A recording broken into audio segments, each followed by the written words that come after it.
Hoje nós vamos falar daquilo que sustenta a psicanálise, né? Que é o nosso querido, que para mim pelo menos é querido, tripé psicanalítico, né? E o que é o tripé psicanalítico? Bom, Freud, ele já apontava que quem desejasse se tornar analista, ele deveria passar ali pela sua própria análise e dominar a teoria.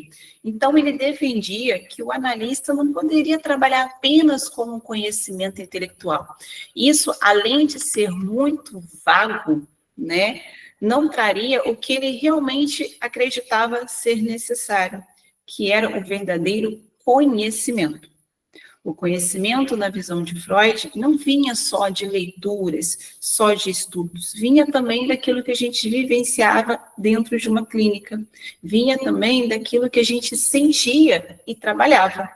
Então, por isso, surgiu essa necessidade do tripé, né? Em 1910, na fundação lá do IPA ou do IPA, Freud e alguns colegas, eles começaram a sistematizar regras de formação. Foi no congresso de 1910 também, né, o congresso de Nuremberg, e depois com a criação do Instituto de Berlim, em 1920, que, se eu não me engano, era dirigido por Marx, que foi conciliado ali a ideia de um modelo tripartido de formação, que era a análise pessoal, o estudo teórico e a supervisão.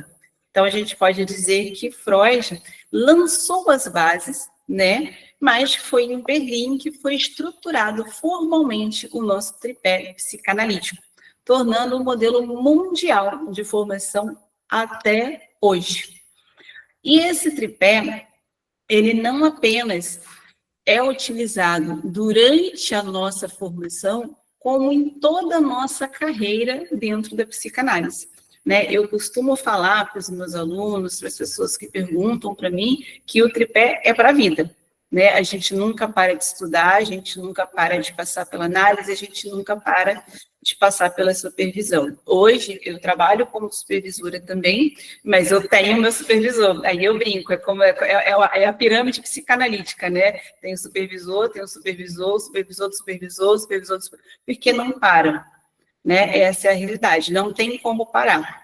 Ana, você está há 11 anos com supervisor? Sim, minto, desculpa, 10 anos com supervisor, porque o primeiro ano eu estava naquela ilusão de que não precisava. Eu tive essa minha fase de iludida, de que não precisa de supervisão.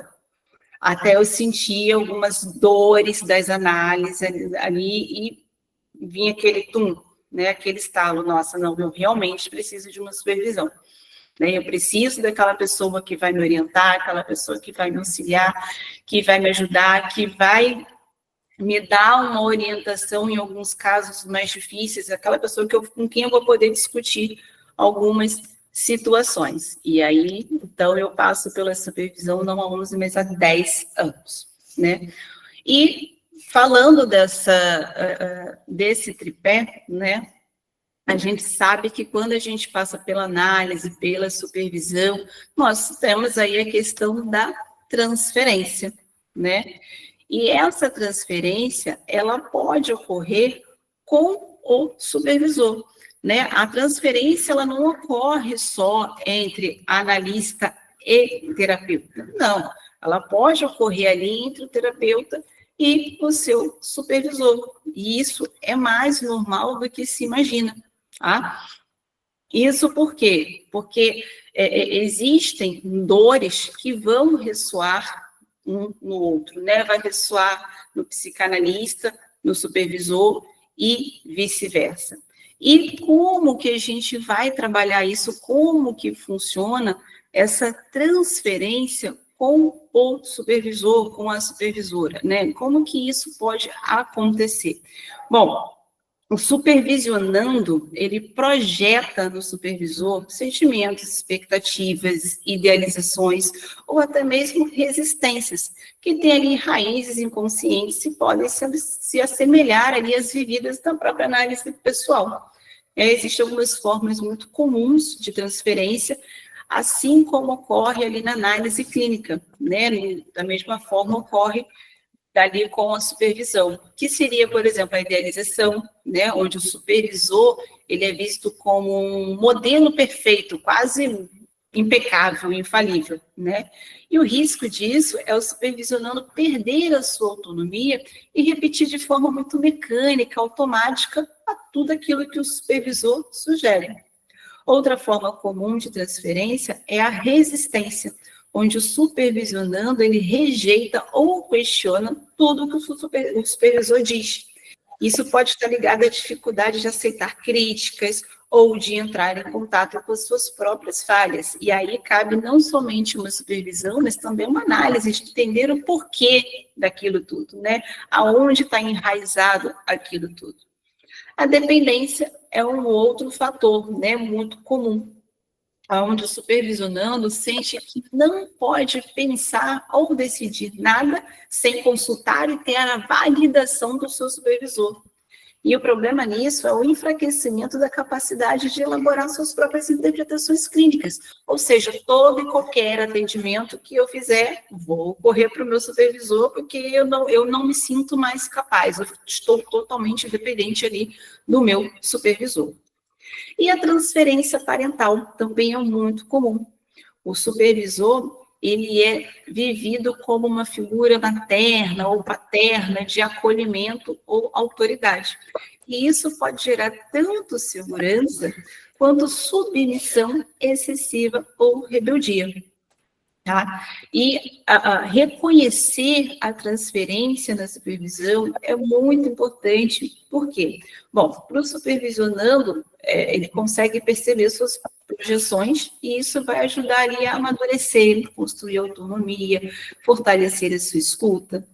Para o supervisor, ajuda a identificar esse movimento, permitindo que ele sustente ali o processo sem entrar no jogo transferencial e mantendo a postura ética.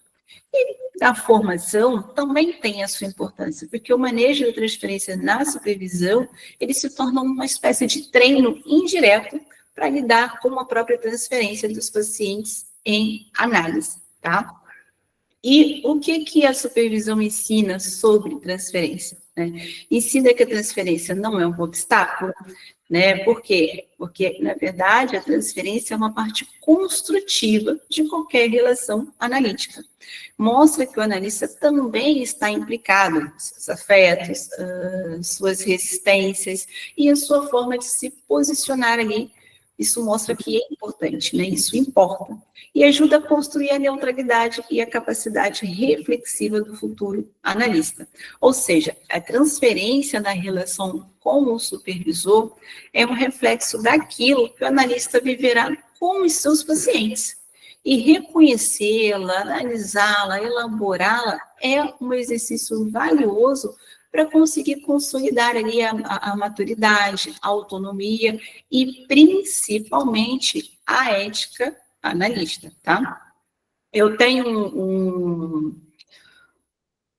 um estudo de caso, né, que fala muito, que mostra bem a importância dessa questão da transferência com o supervisor, né? Um caso fictício, claro, de uma menina, Camila, que iniciou sua prática clínica recentemente, né? E ela está em supervisão quinzenalmente.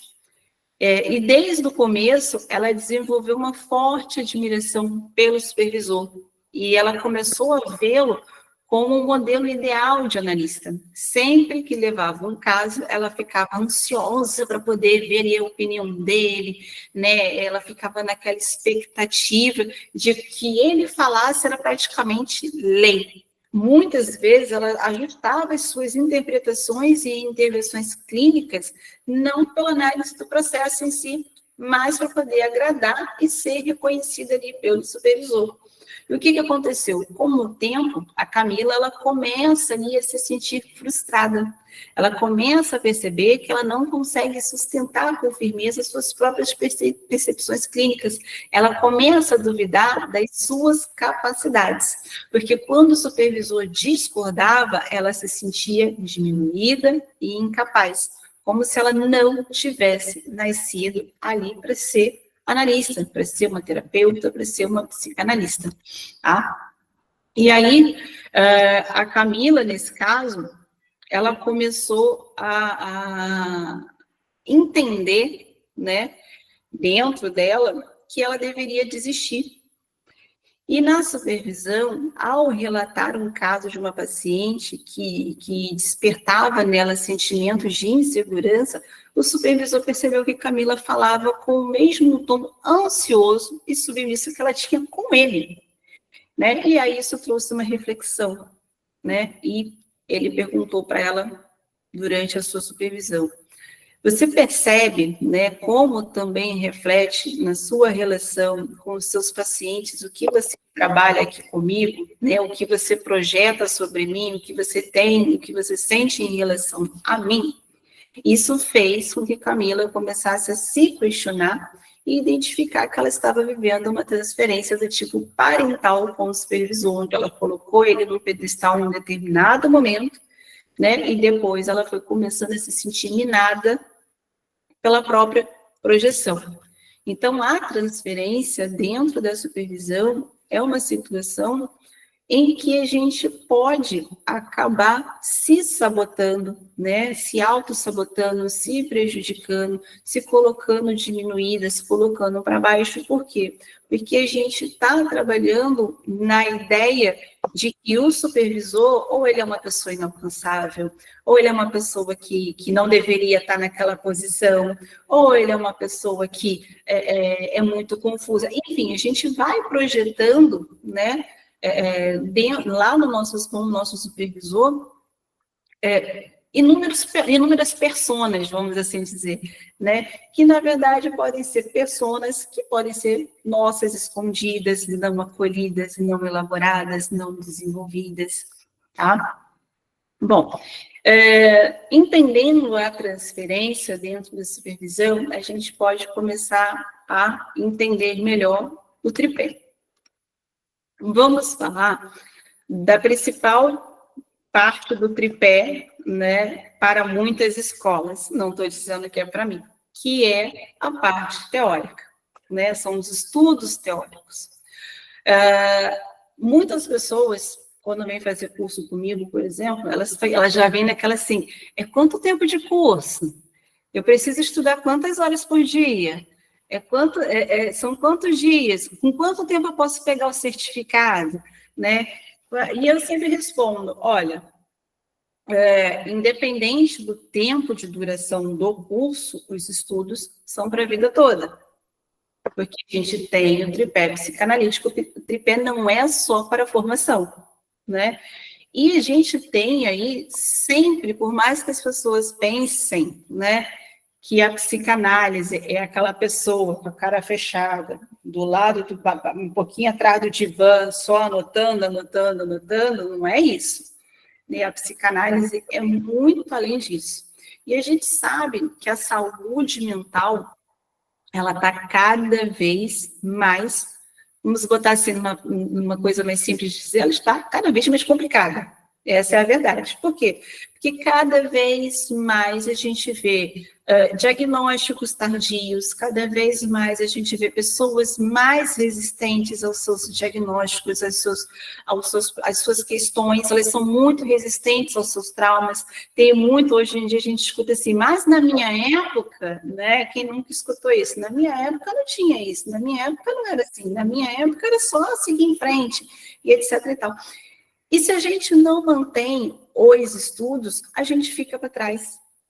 Porque hoje, por exemplo, pegar um exemplo aqui, em questão de transtorno, hoje nós temos um toque, hoje nós temos uma depressão, hoje nós temos borderline, e assim vai. Daqui a uma semana, um mês, um ano, a gente vai ter mais uns 10, mais uns 15 por aí, transtornos novos que vão se descobrindo ou vão se subdividindo, né?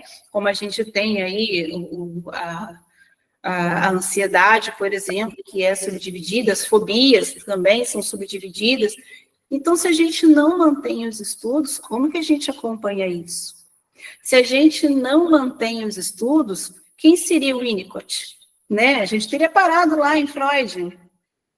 Acabou, não tem por que estudar mais, né? Então, a gente precisa manter os estudos, manter a constância, manter-nos atualizados, até mesmo para que a gente tenha um leque de como trabalhar com cada paciente, porque cada paciente é um indivíduo único, né? Cada cliente ali é uma pessoa única. Como que eu vou trabalhar com aquela pessoa? Como que eu vou interpretar aquela pessoa? Né? Então, os estudos teóricos é um mergulho ali contínuo, né, de trabalhos freudianos, pós-freudianos e várias escolas psicanalíticas, além de leituras complementares, como filosofia, literatura, psicologia, neurociências, ciências humanas. Não se trata de uma etapa que vai ali acabar na formação, né, mas de uma forma prática, constante ali, vai durando o longo da vida profissional. Então, os principais objetivos da constância dos estudos teóricos é fundamentar a prática clínica, né, onde a teoria vai fornecer ali lentes, né, através das quais o analista compreende o inconsciente, a transferência, os mecanismos de defesa e sintomas, vai dar consistência ao analista, né, sem teoria, a escuta ela corre o risco de ser extremamente redundante, superficial, né, o estudo regular ele mantém o analista ali, ó, afiadinho, preparado para diferentes manifestações clínicas, vai evitar a cristalização, ou seja, como a psicanálise está em constante evolução, ler autores contemporâneos vai fazer com que a gente não fique preso lá no passado. Como eu falei, não é um analista ali lá atrás indo de van, só anotando e está tudo certo, pode ir para casa, acabou. Não, é muito além disso, né? E ajuda a articular teoria e clínica. Cada paciente traz novas questões, né? E ao revisitar ali os textos, o analista ele encontra novas respostas ou fórmulas, hipóteses, né? Ele formula novas perguntas, tá? E então a constância ela se torna essencial. A teoria ela é inesgotável, como eu falei aqui, a gente não fica preso só nas obras de Freud, tem filosofia, tem psicologia, tem neurociências, né? E a gente tem a prevenção contra o automatismo clínico, né? A gente evita que o analista caia em interpretações prontas, mecânicas, né?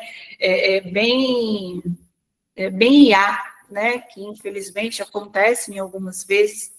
Nós temos a ampliação da visão de mundo, né? Estudos teóricos nutrem não só a clínica, mas também a compreensão de cultura, arte, política, vida psíquica em sociedade, e a relação viva ali com a psicanálise, porque estudar mantém um vínculo com a história, o espírito crítico da disciplina. Ou seja, quando a gente mantém a constância dos estudos teóricos, a gente tem clareza conceitual, maior confiança em interpretar e conduzir casos, flexibilidade para dialogar com diferentes linhas psicanalíticas, estímulo ao pensamento crítico e criativo, e capacidade de transmitir e ensinar psicanálise com legitimidade, tá?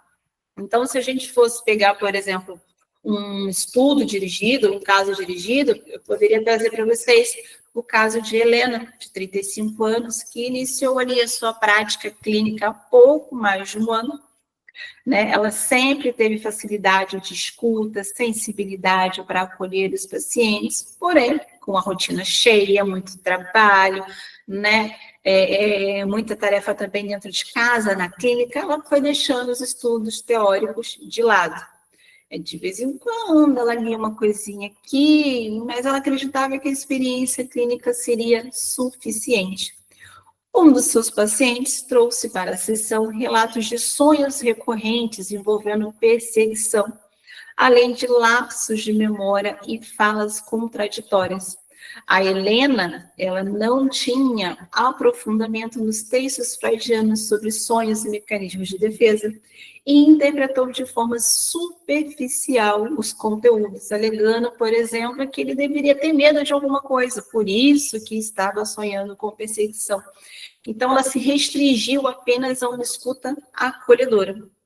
Com o passar do tempo, ela percebeu que as sessões não avançavam e ela começou a se sentir frustrada. Então, na supervisão, né, ela comentou o caso e o supervisor lhe perguntou sobre quais referenciais teóricos ela estava ali utilizando para compreender os sonhos do paciente. E aí foi que Helena percebeu que ela estava sustentando sua prática ali apenas na intuição e não na articulação entre clínica e teoria. Quando ela retornou aos estudos com disciplina, revisou ali Freud, Eichmann, enfim, ela passou a identificar no caso desse paciente dela a presença de mecanismos de defesa específicos, conteúdos ali do inconsciente expressos nos sonhos e a importância da transferência no vínculo. Essa constância no estudo deu uma maior clareza para conduzir o caso e, sobretudo, para poder oferecer ali para o paciente um verdadeiro espaço de elaboração e acolhimento verdadeiro, não apenas superficial, tá? Então, os estudos constantes, né, a constância ali dos estudos teóricos, é o que mantém o psicanalista enraizado e, ao mesmo tempo, em movimento. É a prática que garante que a escuta não se torne ali estagnada, mas se mantenha sempre viva, crítica e transformadora, tá? Bom, agora que a gente entendeu a importância da constância dos estudos teóricos, vamos entender o porquê da importância da análise pessoal, né? O que seria de um terapeuta, né, de um psicanalista que vai cuidar de alguém sem estar cuidando de si mesmo, né? Imagina, por exemplo, um nutricionista que fala que comer gordura faz mal, mas vive se empanturrando de gordura sem moderação. Não faz sentido, né? É igual um psicanalista que fala, olha, você precisa de terapia, mas eu sempre estive bem, estou bem a minha vida inteira e vou continuar bem. Isso não existe, tá?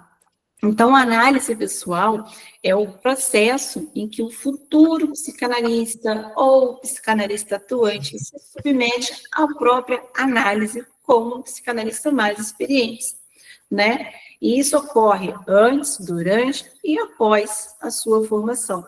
Mas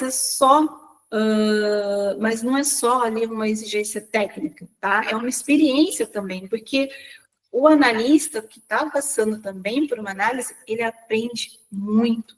Ele aprende como conduzir uma sessão, ele aprende sobre ética, ele aprende sobre postura, ele aprende tanta coisa e ele vai começar ali a fundamentar a sua própria identidade como analista. Então, os principais objetivos da análise pessoal é o autoconhecimento profundo, né? Porque a análise, ela revela conteúdos inconscientes, desejos, fantasias, resistências, conflitos pessoais, permite ali que o futuro analista reconheça seus próprios limites, suas fragilidades, né? Outro objetivo é a neutralidade clínica. Ao lidar ali com as suas questões internas, o analista, ele consegue evitar, na maioria das vezes, se não todas, projetá-las sobre o paciente, que é o que a gente chama de contra-transferência. Isso garante também uma maior clareza e ética na escuta. Nós temos também a vivência da técnica, onde o psicanalista em formação, ele experimenta na pele como funciona o silêncio, a associação livre, a interpretação, o manejo da transferência. Isso traz segurança prática e sensibilidade ali no exercício da profissão. E, por fim, o processo contínuo, né? Não é algo que termina com a formação, como eu falei. Muitos analistas continuam em análise ao longo da vida, e esse é o ideal, porque é um recurso de amadurecimento. Obviamente, depois de um determinado tempo, a gente não precisa manter aquela constância de semanalmente, a gente pode fazer um quinzenal, mensal, trimestral, que a gente chama de manutenção, mas ainda assim é necessário. Então, o futuro analista, quando ele passa pela análise pessoal, ele tem benefícios diretos de uma maior maturidade emocional, uma capacidade de escutar sem julgamentos, um reconhecimento de pontos cegos que poderiam atrapalhar no atendimento, o fortalecimento da empatia clínica e a construção de uma postura ética. Sem a análise pessoal, o tripé ele perde aí o equilíbrio, porque há o risco de ter um psicanalista cheio de teoria, né, mas carregando conteúdos inconscientes não elaborados. E isso poderia contaminar a escuta e até prejudicar o paciente, tá? Então, vou pegar aqui um caso para vocês. Eu sou muito, assim, de casos, tá, gente? Eu sou uma pessoa muito visual, e de muitos casos. Então, eu ponho os casos, porque na minha cabeça eu vou trabalhando o visual daquilo ocorrendo e faz mais sentido. Então, eu trouxe para vocês, porque eu acredito que ajude a trazer casos para facilitar o entendimento. Tá? Então, eu trouxe um caso de análise pessoal, tá? De uma pessoa que, uma mulher que está ali no processo de formação de psicanálise, desde cedo ela demonstrou interesse em compreender o comportamento humano, e quando ela iniciou seus estudos, ela percebeu que se identificava muito com as histórias e sofrimentos trazidos por autores e casos clínicos. Quando ela começou o estágio dela, né, ela recebeu uma paciente que apresentava dificuldades em lidar com relacionamentos amorosos e repetia constantemente vínculos marcados por abandono. Nas primeiras sessões, né, a analista que estava estagiando percebeu que se sentia excessivamente tocada pelas falas da paciente. Em momentos específicos, ela se sentia tentada, inclusive, a interromper, tá? E queria dar conselhos pessoais, tá? Especialmente quando a história lembrava episódios da própria vida amorosa, né? Nos quais ela também sofreu abandono. Com o passar das sessões, ela começou a sentir ansiedade antes dos atendimentos, passou a ter dificuldade em manter a neutralidade e até teve lapsos de memória sobre o que a paciente trazia. Então, ao passar pela análise, ela entendeu que tinha, né, necessidades próprias, questões emocionais que estavam ali interferindo no seu manejo. Ela passou pelas análises, começou a entender o que estava ocorrendo em seu inconsciente, teve todo um acolhimento, teve todo um apoio, passou por todo um processo de autocura, autoconhecimento, onde ela começou a conseguir separar as suas dores das dores da sua paciente, tá? Então, a análise pessoal, ela não apenas ajuda a gente a se entender, a trabalhar os nossos traumas, mas ela também ajuda ali nos nossos casos clínicos, né? Ela ajuda a gente a trabalhar com as pessoas sem se envolver emocionalmente, tá? E, por fim, no nosso tripé, nós temos a nossa supervisão, tá? A supervisão, ela também é para a vida, né? Ela não fica só ali na formação. É um acompanhamento clínico, feito por um psicanalista mais experiente, né? Onde o analista em formação e o analista atuante leva seus casos para discussão, reflexão, aprofundamento, funciona como uma ponte, né, entre teoria, análise pessoal e prática, oferecendo ali um olhar externo, ético e crítico sobre o trabalho realizado. Então, a ideia é dar sustentação ao analista iniciante ou atuante também, fornecendo segurança para que ele não se sinta sozinho diante de situações complexas. Ajuda a lidar com dúvidas sobre manejo, técnica, postura clínica, refina a escuta, né? O supervisor vai apontar ali nuances que podem ter passado despercebidas, favorecendo ali a percepção de transferência e contra-transferência.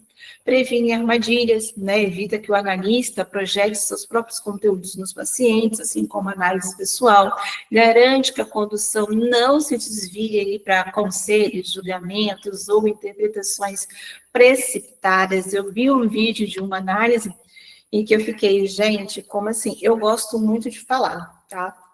Então, nas minhas sessões, eu também não só escuto, eu falo. Mas tem tudo ali, tem um limite, né? Eu tenho a minha posição e o analisando ali tem a sua posição. E eu vi um vídeo, só que não é brasileiro, de uma sessão, né, onde a terapeuta, ela virava para o paciente e falava, eu quero saber por que você ainda não terminou com fulano, porque se fosse eu já tinha terminado faz tempo, você está se humilhando. Isso não é a postura correta, né? Então, quando a gente passa pela supervisão, a gente começa a entender que a gente não deve projetar os nossos conteúdos ali nos pacientes, nossas ideias, nossos julgamentos, as nossas posturas, né? Isso vai garantir que a condução não se desvie, então, para aquilo que eu quero, né? E sim para aquilo que o paciente precisa, tá? E amplia a visão clínica também, porque traz diferentes referenciais teóricos, a gente começa a elaborar várias hipóteses sobre uma situação, né, até encontrar aquela que realmente ressoa no cliente, no paciente, mostrando caminhos possíveis diante de impasses. Então, a supervisão, ela protege o paciente, ela forma o analista, ela fortalece a humildade profissional, né, e ela gera ali uma transmissão viva da psicanálise, onde o supervisor ele não só orienta, mas ele também transmite a tradição psicanalítica em sua prática. É como se fosse aquele conhecimento passado de geração em geração, né? E a gente tem, então, os benefícios diretos, né? Segurança, autonomia clínica, a melhoria na interpretação, no manejo clínico, a capacidade de identificar e lidar com situações limites, a integração entre a teoria e a prática, o crescimento ético, porque aí o analista aprende a sustentar a escuta sem atravessamentos pessoais, tá? Então, trazendo aqui um caso para vocês, né? A gente tem o Ricardo, que é psicanalista, início de carreira, e ele recebeu um paciente de 16 anos encaminhado pelos pais devido a um comportamento de isolamento, queda de desempenho escolar e episódios de agressividade. Nas primeiras sessões, né, o paciente, ele quase não falava, ele respondia de uma forma muito monossilábica, o que é muito comum quando a gente atende adolescentes que são trazidos pelos pais, né? E ele passava grande parte do tempo olhando para o chão. O terapeuta, ele começou a se sentir inseguro, ele pensava que estava falhando como analista, que ele não estava sabendo perguntar, questionar, enfim, não estava sabendo chegar no cliente, ele se questionava se deveria estimular mais o jovem a falar ou se deveria simplesmente esperar, né? Afinal de contas, o silêncio também é uma ferramenta terapêutica. Após 3 meses de atendimento, o adolescente contou de uma forma muito rápida, assim, que ele sofria bullying na escola. Então, o terapeuta, tomado por empatia e lembranças da sua própria adolescência, ele sentiu vontade de dar conselhos práticos, né? E até intervir junto à escola. Atitudes que ele sabia que não estavam de acordo com a postura analítica, mas os seus impulsos estavam falando mais alto, né? Então, por conta desses impulsos, o terapeuta resolveu procurar a supervisão e o seu supervisor o ajudou a perceber que sua ansiedade pressa pelos resultados estavam ligados às suas próprias experiências, né? E não ao processo do paciente. Então, a supervisão auxiliou a compreender que o silêncio do adolescente também fazia parte da sua dinâmica psíquica e era material importantíssimo a ser analisado, não um fracasso de condução clínica. Com isso, então, o terapeuta ele conseguiu retomar o trabalho com mais segurança, reconhecendo a importância ali, de sustentar o setting, né? Acolher o tempo do paciente e elaborar suas próprias ansiedades no espaço da supervisão. Ou seja, a supervisão é o lugar do olhar do outro sobre o trabalho clínico. Ela não é uma correção, como algumas pessoas acham, eu vou falar se está certo ou se está errado. Não existe um certo ou errado. Existe um espaço de elaboração compartilhado que vai fortalecer ali a clínica e o próprio psicanalista. Bom, falando sobre o tripé, né? O tripé, na minha opinião, né, e eu acredito que de 99,99% dos psicanalistas, é algo com o qual nós, terapeutas, não podemos viver sem, né? Se tirar um, o tripé fica bambo. Se eu tirar os estudos, o meu tripé fica bambo. Se eu tirar a supervisão, o meu tripé fica bambo. Ou seja, vai estar sempre faltando alguma coisa ali para o nosso bom funcionamento como terapeutas e como pessoas. Bom, essa é a minha aula. Eu quero abrir para vocês para as dúvidas ou para trocas, para comentários. Eu estou aqui aberta a vocês.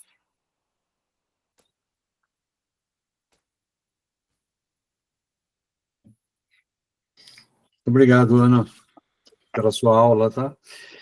Eu acho que é extremamente interessante mesmo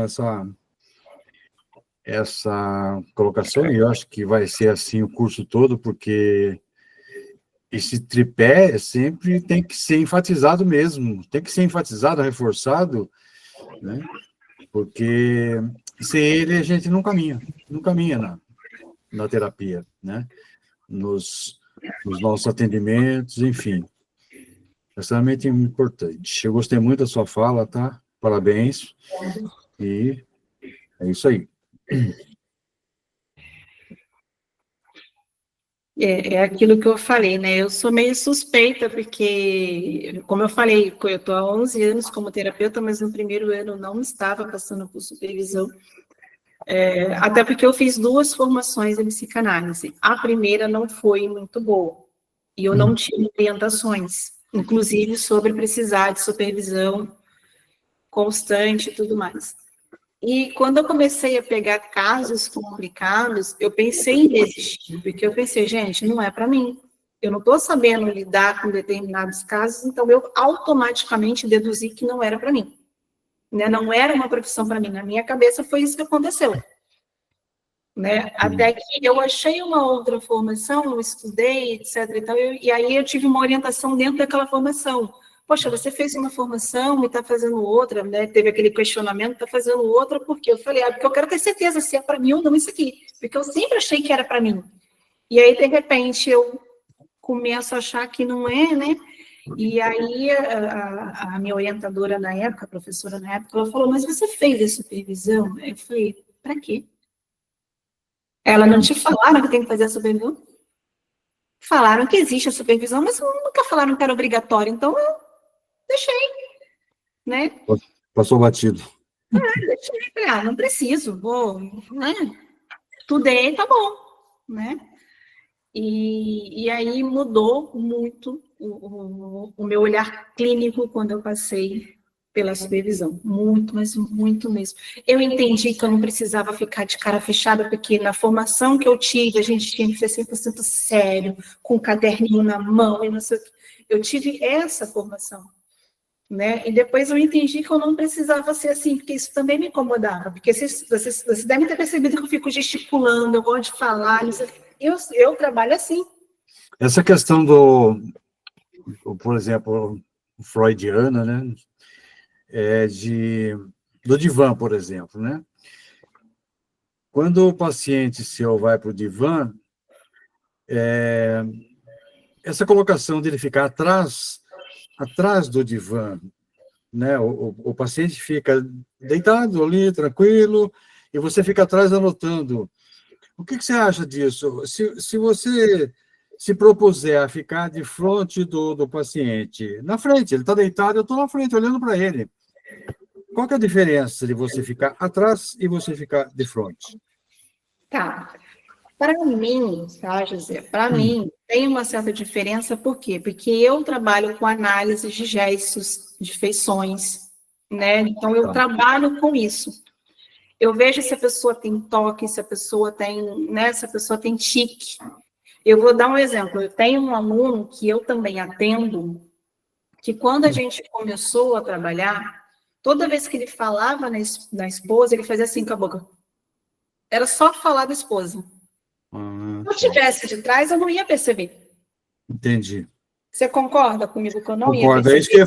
É isso que eu ia falar para você. Eu sou mais adepto de você ficar olhando, porque você observa as expressões, a, né, a postura, de fato de colocar a mão no rosto, ficar roendo unha, enfim, mexendo na Eu sou uma orelha. pessoa que gesticula muito, e por eu Isso. gesticular muito, eu sei a importância dos gestos. Tá. Né? Então, eu avalio isso também, principalmente quando eu trabalho com crianças e adolescentes. Isso, para mim, eu trabalho muito essa parte. Como eles se comportam fisicamente, se está batendo pé, se está cutucando unha, se está roendo unha, se está se coçando, né? Essas coisas. Isso é sintomático, né? Isso é verdade. Você pode não falar nada, mas se você sorriu, se você piscou muito, você está Se dizendo baixou a alguma coisa. cabeça, se levantou o olho, se não, tudo isso aí é um Ou sinal. cruzando a perna. Eu tenho um paciente que ele cruza a perna toda hora. Ele cruza e descruza. Ele tira o chinelo, vai de chinelo, então ele tira o chinelo, põe o chinelo, calça o chinelo, tira o chinelo. Eu falei, gente, a sessão toda assim. Então, você vê, a pessoa tem alguma coisa, né? E você analisa isso, é legal. Tá. Exatamente. Então, se eu fico atrás, assim, eu não estou dizendo que é errado quem faz isso. Acho que cada um tem a sua linha para seguir. Sim. Mas para mim não funciona. Eu comecei tentando desse jeito e eu ficava extremamente incomodada. Tá. Né? Então, para mim não funciona. Perfeito. É isso aí mesmo. Mas é interessante essa coisa que você coloca também, né, da leitura, enfim, você fez uma fala interessante da questão da interdisciplinaridade, vamos dizer assim, né, que saber um pouco da filosofia, saber um pouco de história, um pouco dos recursos humanos, da sociologia, enfim, isso, de certa forma, ilustra você até para entender algumas questões, né? Então, não dá para ficar sem leitura, em absoluto. E eu gosto, não sei como é que é você, mas eu gosto de leitura, eu gosto de livro físico, porque eu sublinho as palavras, eu risco. Então, eu também gosto, e é aquilo, nós somos seres humanos, né? Os seres humanos, eles se comunicam, eles têm ações, eles têm pensamentos diversos, eles têm culturas diversas, têm crenças diversas. isso. Se eu fico parada ali só na psicanálise, eu não leio outras coisas, né? Que propriedade eu tenho para ajudar outras pessoas que têm culturas diferentes, visões diferentes, formas de pensar diferentes, se eu não vou conseguir compreendê-las? De repente, eu não consigo compreender nem suas falas. Né? É complicado, então a gente precisa abrir a mente e estudar outras áreas que se comunicam com a mente humana. E não é difícil você ter um paciente, por exemplo, né, um cliente analisando, que ele tem uma certa formação, por exemplo. Vai um engenheiro, vai um advogado, né? Ele vem com uma verborragia, ou ele vem com enfim, com uma linguagem assim rebuscada, ou ele quer impressionar com a oratória. Aí você começa a perceber até que ponto ele caminha naquele discurso. As narrativas são diferentes, né? As narrativas são diferentes. De acordo com cada formação, as narrativas são muito diferentes. E eu achei assim, muito bem elaborada, maravilhosa sua aula. E vem corroborar com as coisas também que eu ando falando nas minhas aulas, na relação dessa, não sei se o professor José chegou a ver, sobre a questão da interdisciplinaridade, o quanto é importante. Claro, né? Ângela, claro. Isso aí foi muito profundo assim, para mim, porque assim você reforçou, né, essa questão, e as pessoas ficam assim meio, como é que eu vou explicar? bem crédulas com relação a essas questões. Então, você veio reforçar isso, eu achei isso super importante, né? Porque a literatura, a filosofia, aliás, Freud, ele tinha essa leitura, né? Essa compreensão do mundo dele, o quanto ele lia em espanhol, em francês, em inglês, em alemão, em tudo quanto era língua, e ele era um erudito muito, muito grande, muito forte, né? Tinha um conhecimento muito grande, é por isso que ele conseguiu elaborar isso tudo, e é o que eu falo. Eu tenho falado para as pessoas aqui, leiam Vladimir Safatli, vamos ler outras coisas, vamos ler os contemporâneos, né? Vamos ler outras visões, outras análises, porque se o Lacan ele pode fazer uma releitura de Freud, por que qualquer um de nós também não podemos fazer qualquer releitura de Lacan, ou de Melanie Klein, ou de Bion, ou de qualquer um dos novos releitores de Freud? Você não fica engessada, né? Exatamente. Se a gente tiver essa visão ampla, né? Se nós